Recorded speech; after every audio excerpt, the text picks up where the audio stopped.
بسم اللہ الرحمن الرحیم۔ سوال پوچھا گیا ہے کہ جانور کو پہلے فائر مار کے گرایا جاتا ہے، اس کے بعد اس کو ذبح کر لیا جاتا ہے، تو کیا یہ عمل درست ہے؟ یہ عمل درست نہیں ہے، اس لیے کہ جانور کو اس سے اذیت اور تکلیف دی جاتی ہے۔ حتیٰ کہ بعض اوقات تو جانور کے سر میں فائر مارا جاتا ہے اور اس کو انتہائی تکلیف کے ساتھ نیچے گرایا جاتا ہے، تو اس تکلیف سے روکا گیا ہے۔ شریعت نے تو کہا ہے کہ جب تم نے جانور کو ذبح کرنا ہے تو اسے بھی کم سے کم تکلیف دو۔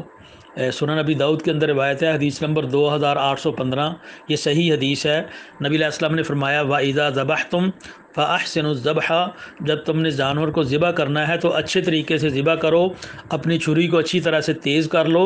وَلْيُرِحْ ذَبِیحَتَهُ، اپنے جانور کو راحت پہنچاؤ، گویا کہ اسے تیز چھری کے ساتھ اسے فوری طور پہ ذبح کر لو۔ اسے کبھی اس کا ایک عضو کاٹ لیا، کبھی ایک عضو کاٹ لیا، اسے تکلیف دے دے کے مارنا، یہ بات درست نہیں ہے۔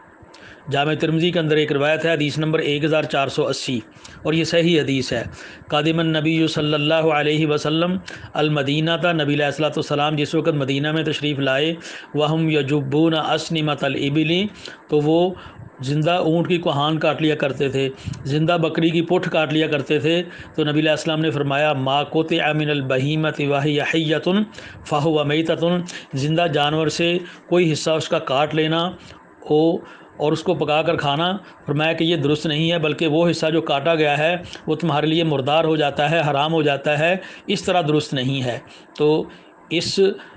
روکنے کی وجہ بھی یہی ہے کہ اس کو جانور کو زندہ جانور سے جب اس کی کوہان کاٹی جائے گی، پٹھ کاٹی جائے گی، اس کی کوئی ٹانگ کاٹی جائے گی، اس کے جسم میں سے کوئی حصہ کاٹا جائے گا، تو وہ اس کو خواہ مخواہ کی تکلیف دینے والی بات ہے۔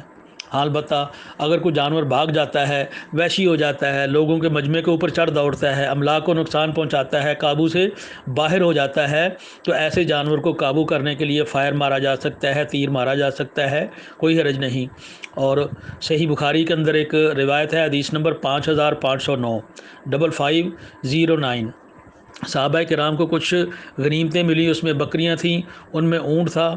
تو ان میں سے ایک اونٹ بھاگ پڑا ہوا۔ جس وقت بھاگا تو فرما رجل بسہم فحبسہ، ایک بندے نے اسے تیر مارا اور اس کو قابو کر لیا۔ تو نبی علیہ السلام نے فرمایا ان لہذہ الابل عوابد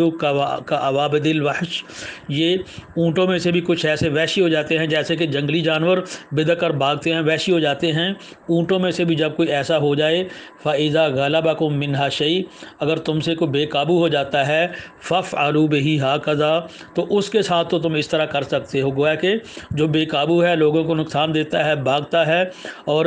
املاک کو نقصان پہنچاتا ہے، قابو سے باہر نکل جاتا ہے، تو ایسے جانور کو تو